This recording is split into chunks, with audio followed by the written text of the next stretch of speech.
Hi, friends. Good morning, and I thought I would leave you with a special book about a special athlete today, just before we have spring break. And it's called Salt in His Shoes, Michael Jordan in Pursuit of a Dream by Dolores Jordan, which is his mother, and Rosalind M. Jordan, which is his sister. Illustrated by Kadir Nelson. Here's our title page. Salt in His Shoes, Michael Jordan in Pursuit of a Dream by Dolores Jordan with Rosalind M. Jordan, illustrated by Kadir Nelson. Aladdin Paperbacks is the publisher, and it was first published in the year 2000. And there he is, this basketball. Michael Jordan loved to play basketball. Every Saturday he followed his older brothers Larry and Ronnie to the park, hoping that they would let him play. And if one of the guys who usually played with him didn't show, they always did. But there was one problem. His name was Mark, and he was the tallest boy on the court.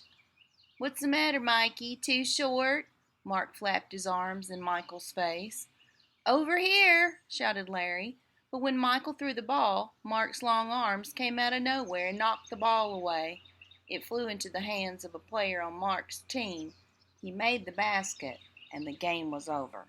Just like that. "I'm really sorry, guys. If I were taller, that wouldn't have happened."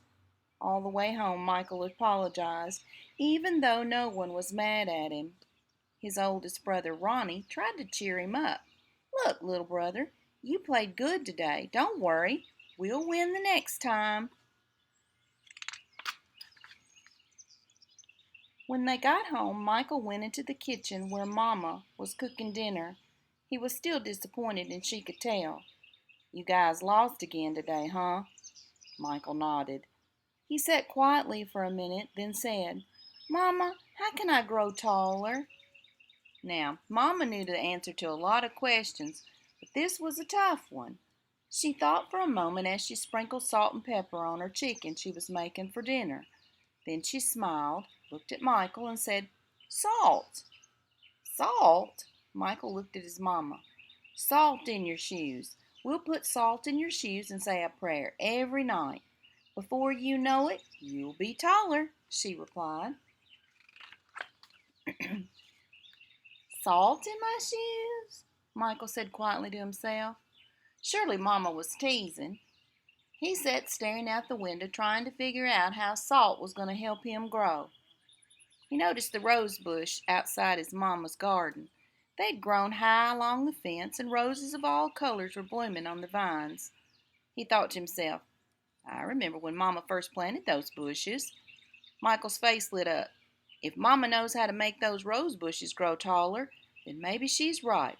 Maybe salt in my shoes really will help me grow. Growing more excited, Michael twirled around and started asking lots of questions. "Mama, how long will it take? And how tall do you think I'll get?"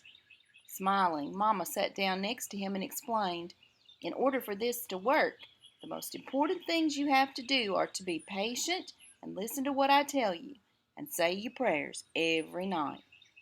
Listening carefully, Michael shook his head. "Okay, Mama, I'll be patient. But what does saying my prayers have to do with it?" "Everything," Mama replied, and she hugged him. "Now go wash up and tell your brothers and sisters to get ready for dinner." Michael dashed out of the kitchen, almost knocking over his father, who was walking in. "What's he up to now?" asked Daddy. "Oh, the usual," laughed Mama, "chasing a dream." Later during dinner, Mama noticed that Michael was barely eating anything. He was already daydreaming about being taller. "Michael, first things first. You won't grow if you don't eat, especially your vegetables," Mama said. "But I'm not really hungry," he said. Raising her eyebrows, Mama gave him a stern look. Slowly, Michael picked up his fork and began to eat. Minutes later, his plate was clean and he was asking for more. That evening, at bedtime, Michael set his favorite game shoes on the floor next to the growth chart hanging on the wall. Then he put on his pajamas, said his prayers, and jumped into bed. When Mama came in, Michael was fast asleep. By the look on his face, she could tell he was already playing basketball in his dreams. Standing by his bed, Mama sprinkled salt in his shoes. Then she prayed quietly over him as she did all of her children.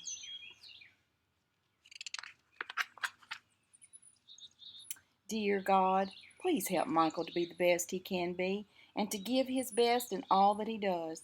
And Lord, could you please make him just a little bit taller tomorrow than he is today? Thank you. Amen. After that night, Michael wore his favorite game shoes everywhere he went, even to church. And he stopped going to the park with his brothers on Saturdays. Instead, he stayed home and practiced. He wanted to grow a few more inches before he went back to the park.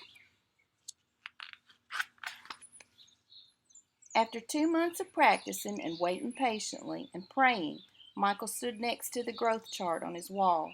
Nothing. He hadn't grown an inch. He was disappointed, but he did not stop believing. I've just got to give it time like Mama said, Michael thought to himself, and that's what he did. 2 more months of practicing went by, and still nothing. Now Michael was becoming a little sad. Not only had he not grown 1 inch, but he also missed playing basketball with Larry and Ronnie. About the only thing he didn't miss was being picked on by Mark. When the next Saturday came, his brothers tried to get Michael to go with them to the park, but he wouldn't budge.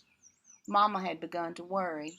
When she saw Michael sitting alone on the steps, she said to Daddy, "Maybe you should go out and talk to him." So Daddy went out and sat with Michael. "What's wrong, son? You haven't gone to the park with your brothers for a while now. Are you okay?" Michael didn't say anything at first. Then he looked at Daddy and said, "I thought I'd be at least a few inches taller by now. I did everything Mama told me to do, but nothing's happened." "Michael, why do you want to be taller?" Daddy asked. "If I were taller, I'd be a great player and I could help our town win," Michael answered. "But you are a great player, son, and you already have everything it takes to be a winner, right in here." Daddy tapped Michael on his chest. "Being taller may help you play a little better, but not as much as practice, determination, and giving your best will. Those are the things that make you a real winner." Michael thought about what Daddy said for a minute. Then suddenly he jumped up and took off. "Where are you going?" Daddy yelled after him. "I've got a game today, and I'm late," Michael yelled back. When Michael reached the park, the game had started. He sat on the bench hoping he'd get a chance to play, and he did. The game was almost over and the score was tied when John, one of the guys on Michael's team, fell and hurt himself. Here was Michael's chance. Michael joined his team in the huddle as they gathered on the sideline for a timeout. "Okay, the game is tied. All we need is 1 point. Who wants to take the shot?" Ronnie asked. He looked in Michael's direction. Feeling more confident than ever, Michael said, "I'll do it." "Think he's going to make it?" When the whistle blew and the game began again, Mark began to pick on Michael as usual. "Still trying to play with the big boys, huh?" Mark taunted. But Michael paid him no attention. Taller or not, he'd been practicing, and today he was determined to win. Larry threw the ball inbounds to Michael. Michael caught it, bounced it for a moment, and then took off running.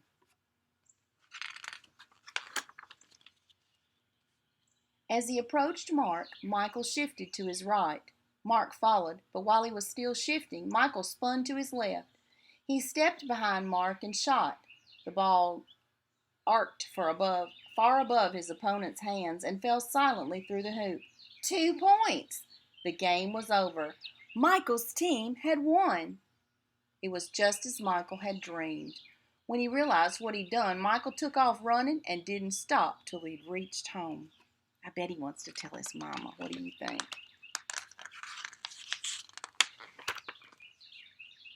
Bursting through the door, he shouted, "I did it, Daddy! I did it! I shot right over the tall guy's head, and we won the game!" Running in behind him, Ronnie and Larry joined the celebration. "That's right, little brother. You did it. You won the game for us." Michael remembered the look that Ronnie gave him during the last time out of the game and said, "No, we won the game, but I was the star." They all laughed. After that, Mama stopped putting salt in Michael's shoes, but Michael did not stop being patient and working hard and praying. So that must be what made Michael grow to be a 6-foot, 6-inch tall basketball superstar. The end. Which just goes to show work hard, determination, practice, and a dream sometimes let you be what you just want to be.